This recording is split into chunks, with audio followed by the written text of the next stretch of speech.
जय गुरु जी। गुरु जी के चरणों में कोटि कोटि प्रणाम। आई हुई सभी संगत को प्रणाम और आप सबका बहुत बहुत स्वागत है गुरु जी के सत्संग में। आइए संगत जी, आज के सत्संग की शुरुआत करते हैं और आज इनवाइट करेंगे ज्योत्सना शौरी आंटी को। ज्योत्सना आंटी आए और सत्संग शेयर करें। Jai Guruji. Thank you, Kunal, for asking me to speak to the Sangat today about my long association with our dear and beloved Guruji. I have spoken on previous occasions, but you mentioned that this Sangat would be new and may not have heard my stories before.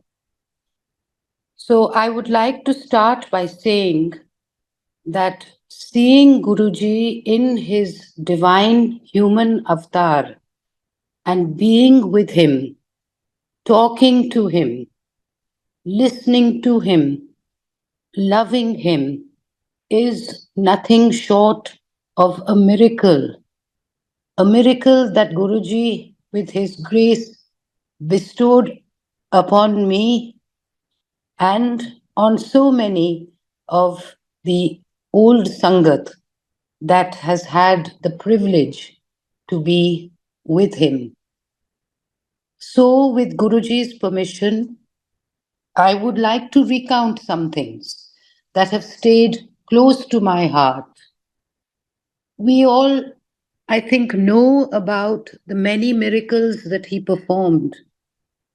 And I thought that today I would speak to you about the mandir at Empire Estate, where I first met Guruji. How the mandir was then, perhaps some of you may know, and some of you perhaps do not. So I want to tell you of the Chota Mandir, how it was when I first went there in 2000, nearly 25 years ago. My brother in law, Mr. Arun Shourie, and his wife Anita had been receiving Guruji's blessings, and that had helped to make Anita's life manageable as she was very troubled with severe Parkinson's. On one occasion, my husband also went with them to the mandir. And during that visit, it just so happened that Guruji asked my husband Deepak to bring me along the next time that they came. When I entered on that occasion, I remember seeing Guruji sitting on his chair, smiling, and he said to me, Kailash Khanna Dikudi. I was shocked and I wondered how he could have known. Of course, now I know better, for we all know that Guruji had this X ray vision, and when we stood before him, our past, our present, and definitely our future were all revealed. He asked me to keep coming to the mandir, which I did, and soon I became a very regular person at the Empire Estates. Thus started my long association with Guruji. How it happened, why it happened, I have no words of explanation. But he once told me that he had known me for generations. Why did he wait so long, I wondered. Why didn't he call me earlier? I got my answer listening to some of the bhajans and songs that played, which told me that there is always the right time and the right place for everything. And so I gathered that the right time was then in 2000. I can only say that for me it has been a most rewarding and wonderful experience, like I know all of you also feel. We feel protected. We feel that we can now, that there is someone always with us, always close to us, who will protect us and the families that are closest to our hearts. Now, the hall in the Chota Mandir, where we used to sit and enjoy the presence of Guruji and receive his blessings, had large photographs that were taken by Raghu Rai, who was always there with his camera, documenting Guruji's life. And these beautiful photographs, I know that everybody felt that Guruji was the most handsome person who always looked amazing. He was always smiling, sometimes in a reflective mood, constantly looking wonderful and resplendent in his vibrant colored cholas, of which he seemed to have an endless number, for he hardly ever repeated any of them.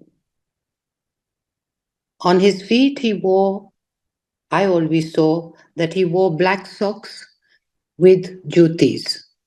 His feet were surprisingly small, which I only realized after he gave me a pair of his jyotis that he was wearing and told me to keep them in my puja.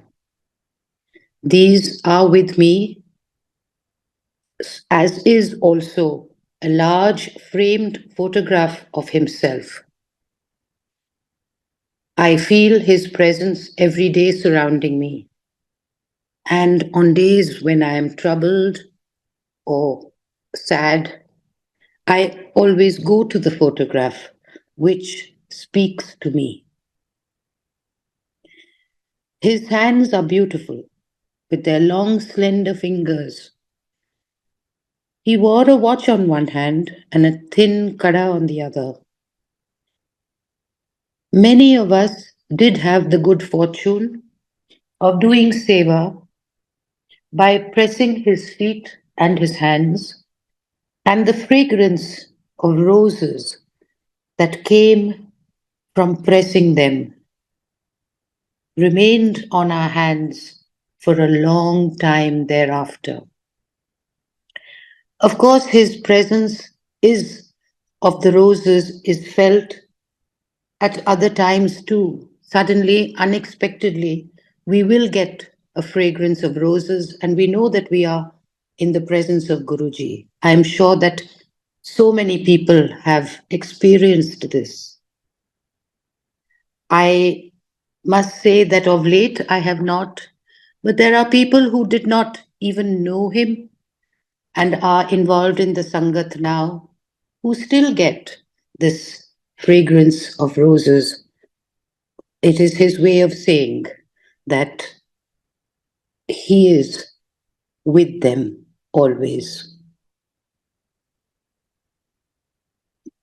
Always have seen Guruji sitting on his very special decorative chair, and I think it is the same one that is in the BadeMandir today, though I can't be sure.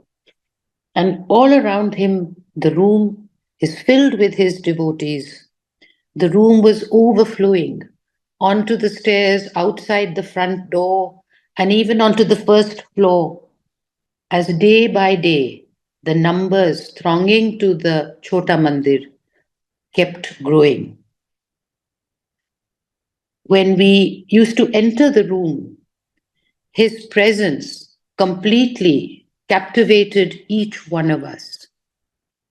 We entered always with bowed heads and with flowers, petals or roses in our hands, which were permitted then, and we placed them in front of a huge pile of flowers that was already there before him. And we closed our eyes and bowed down as we kissed his feet. Some bold enough would talk to him softly, and he would listen and smile. I never had the courage to speak to him, I was so much in awe in his presence.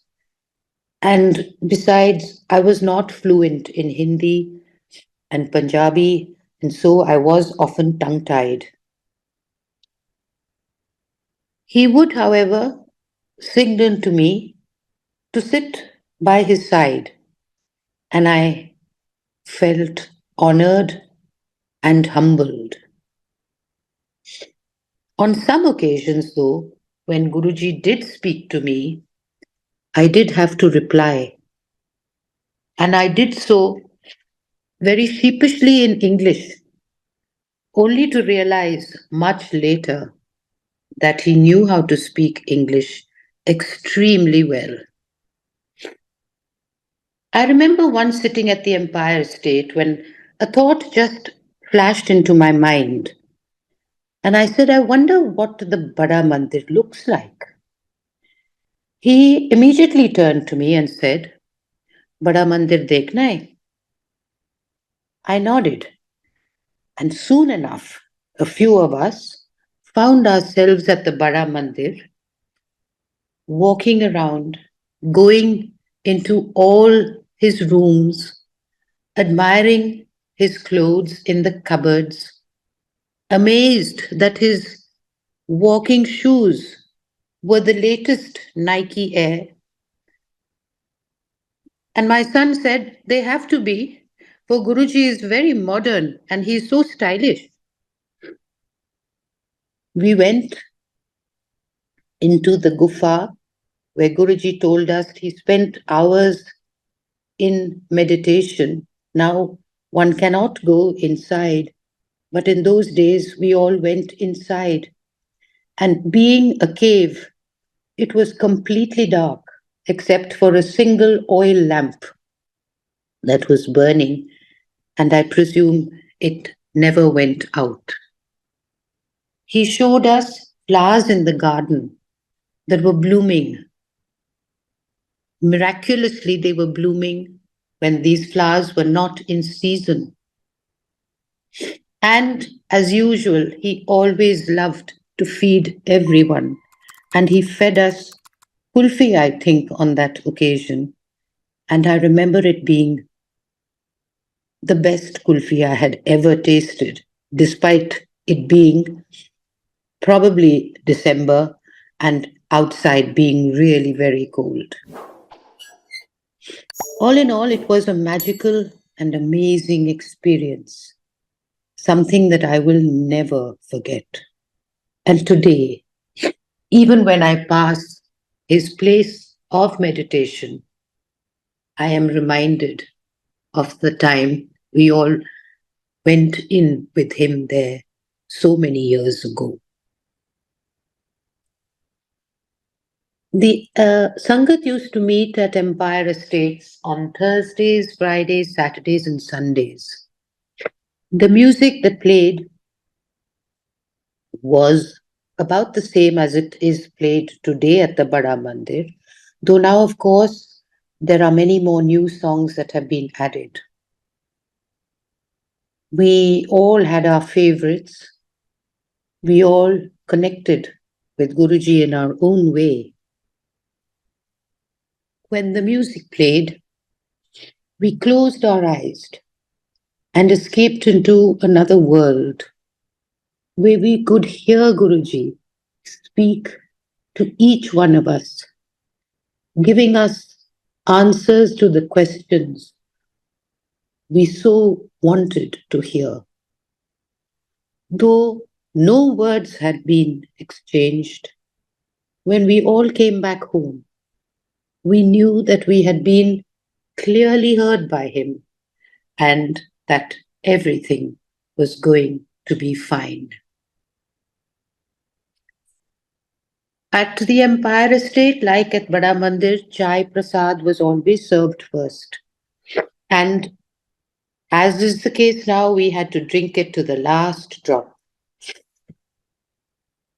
Then we would sit cross legged and listen in silence to the music, losing ourselves in its melody and lyrics.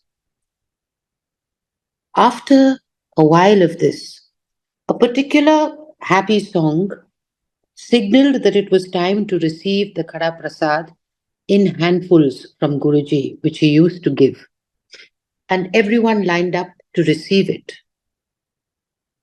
Sometimes people who suffered from diabetes were reluctant to take it, but Guruji insisted and gave them a double dose.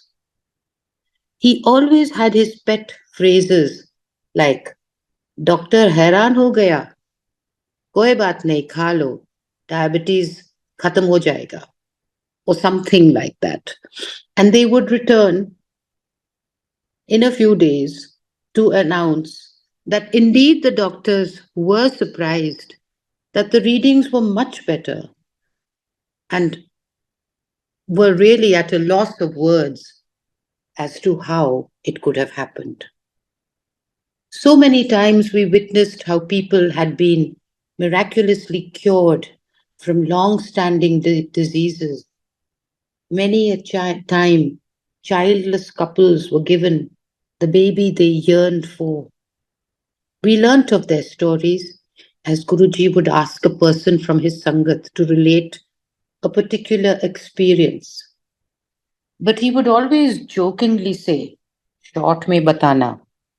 For in relating the stories, everyone took a long, winding route to get to the point, wanting to give all and perhaps unnecessary details, where the real detail lay in the fact that they had been cured and blessed by Guruji's greatness.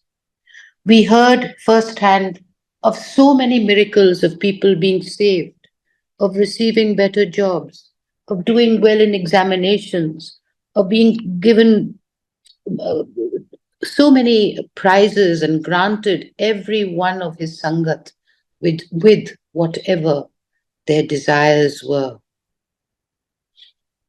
Once, after I had known him for a long time, I picked up the courage to ask, in English, no doubt.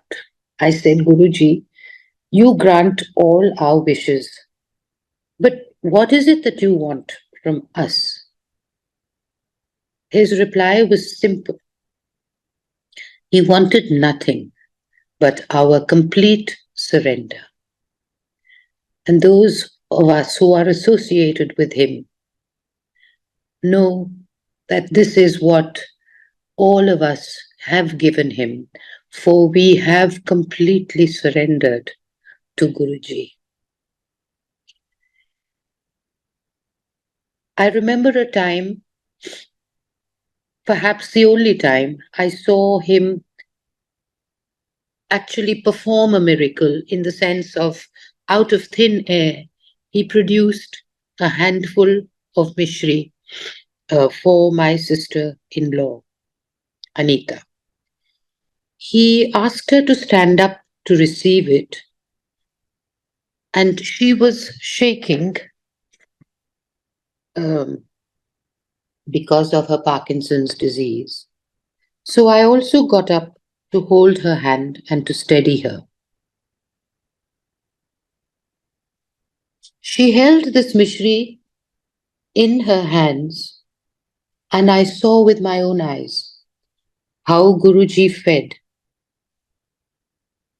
a room full of people by taking large pieces of this mishri in his fingers and giving it to so many people. But the mishri did not disappear or lessen,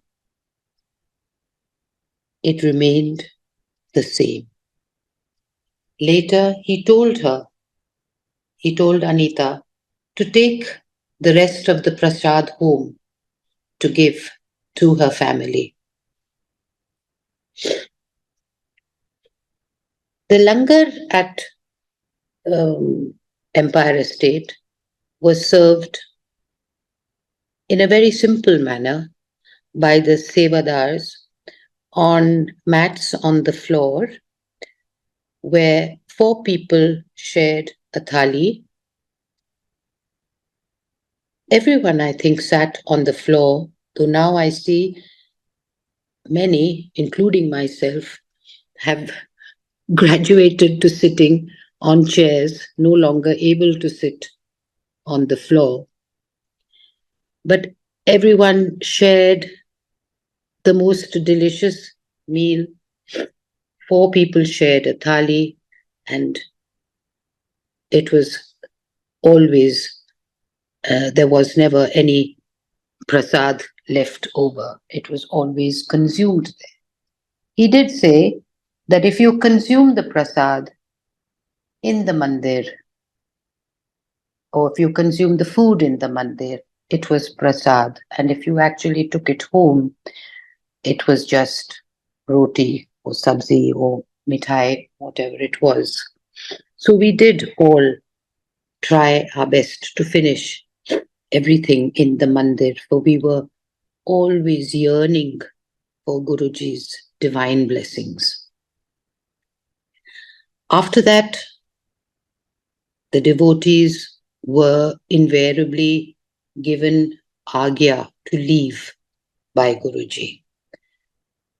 No one could really leave till he said that they could.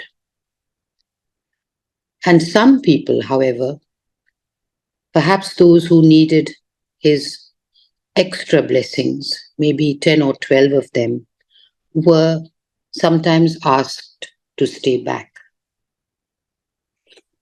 Guruji then would go into his room to have his dinner, though I believe he barely ate anything at all.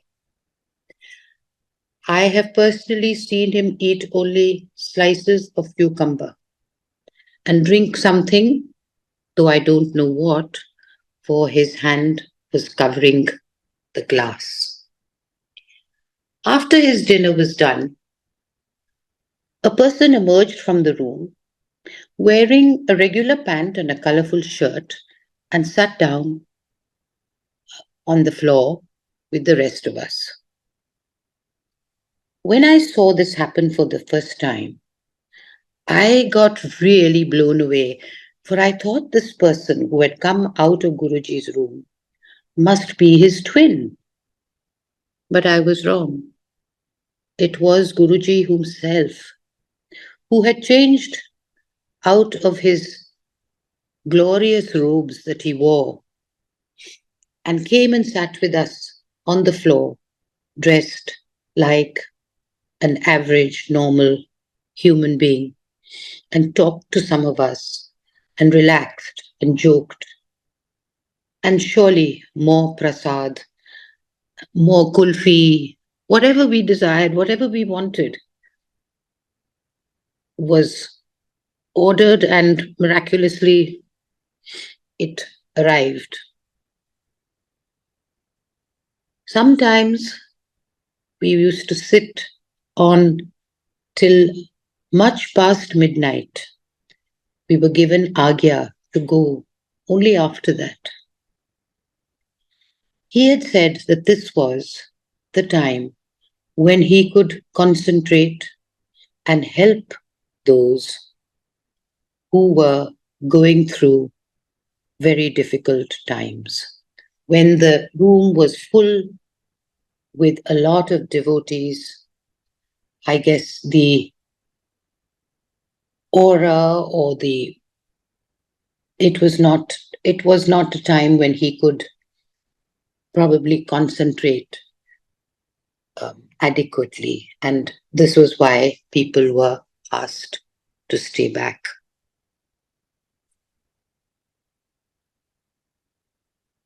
There were times on special occasions like Diwali or New Year when the music was very lively and Guruji would ask all of us to dance.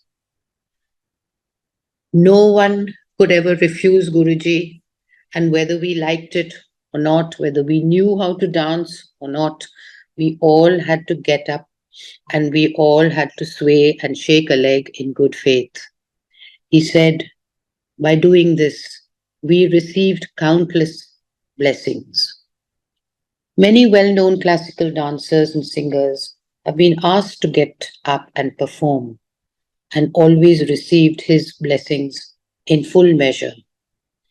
I too am a classical dancer and have been one for a good part of my life. And he did tell me once that I should dance. I was so embarrassed, having always not been embarrassed facing an audience. I found it very difficult to dance before Guruji, but I did. I once also, while I was sitting next to him, I think it might have been his birthday celebrations. We were sitting in the garden, and there was a big stage um, built where now his samadhi is. And there were lots of performers. Everybody was performing, dancing, singing. And I too run a school, and I too have students who perform. And we had been in many parts of India, many parts of the world. And I just thought to myself, I wish that my students would one day get the opportunity to dance before Guruji. And he turned to me and he said, I have done it. The next time they will be dancing. And sure enough, they did. So, dear Sangat, I think there are many, many blessings that I have received from Guruji. I keep him very close to my heart. I start each day, I'm sure, like all of you do, with folded hands before him and end each night the same way. I take his name so many times in between. Sometimes when I set out to do anything important, or sometimes even when I do anything mundane, always when I get into a flight and the turbulence start, I'm always saying, Guruji, please let this flight get over soon because I am terrified of turbulence. Most often, it just goes away. And I'm now beginning to have more confidence that I need not fear turbulence. I need not fear anything because I know that Guruji is always with me. Thank you so much, Guruji. I love you. With all my heart, I surrender to you always. And I thank you all for listening to me. Thank you.